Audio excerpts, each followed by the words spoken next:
Now I'm going to show you how to make basic buttercream, which is just, you know, a typical frosting that you can use for various recipes. Now you hear the word buttercream and you think butter. Some recipes are going to call for butter and shortening, some are just going to call for shortening. The key is you need to make sure you have some type of fat ingredient. In our buttercream recipe, it just calls for simply shortening. So I pre-measured my shortening for us, and I am going to be using a kitchen mixer. You can do this by hand, but I'm going to guarantee that it just comes together much nicer if it's done in the kitchen mixer, and you're just going to use your paddle attachment. Again, just like you use for your cake. Now what you're going to do, we're going to start by, you're going to use a lot of powdered sugar. So I'm going to start putting some of this in before I start mixing it. Just like so.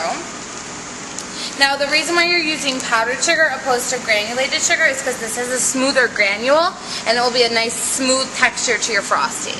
I'm going to start off very smooth, or very low, excuse me. And then gradually increase. And what's happening is the sugar is kind of going to start crumbling together with the fat ingredient, which is our shortening.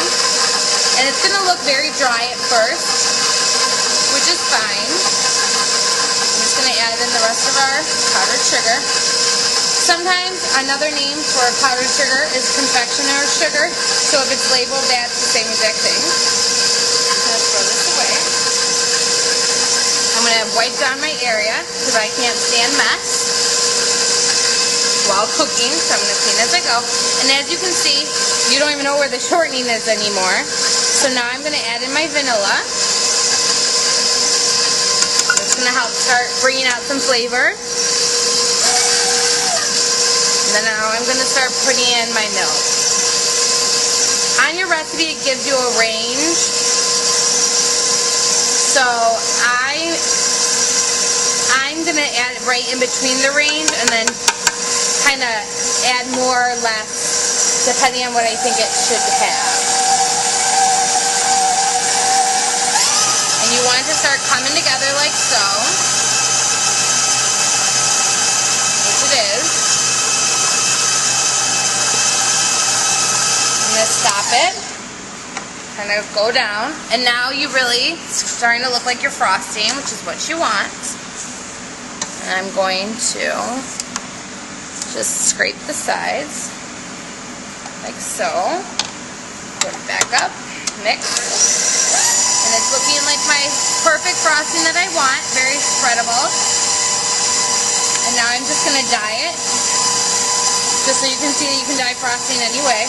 I'm going to use red, because red is for love, and we all love pastry chef class. And of course I can't even get this open. Silly me. I'm just going to add a couple drops. And the reason I'm only adding a couple drops is because if you have too much food coloring, it's going to dye your mouth when you eat the frosting. And then someone's going to look at you like you're weird. Mix it up really nice. Ooh! I'm going to scrape the sides. It's nice and creamy. Oh, it's looking amazing. Nice and perfect for our cake that we're going to eat. I'm just going to give it one more kind of mix. Just like so. And I think we're just about done. It's looking nice and fluffy, airy. Take this off. And then what you're going to do is you are either going to use this immediately or you may store it. But your whole point is that you don't want it to be too wet or too hard. It should be very light and frothy like so. Enjoy!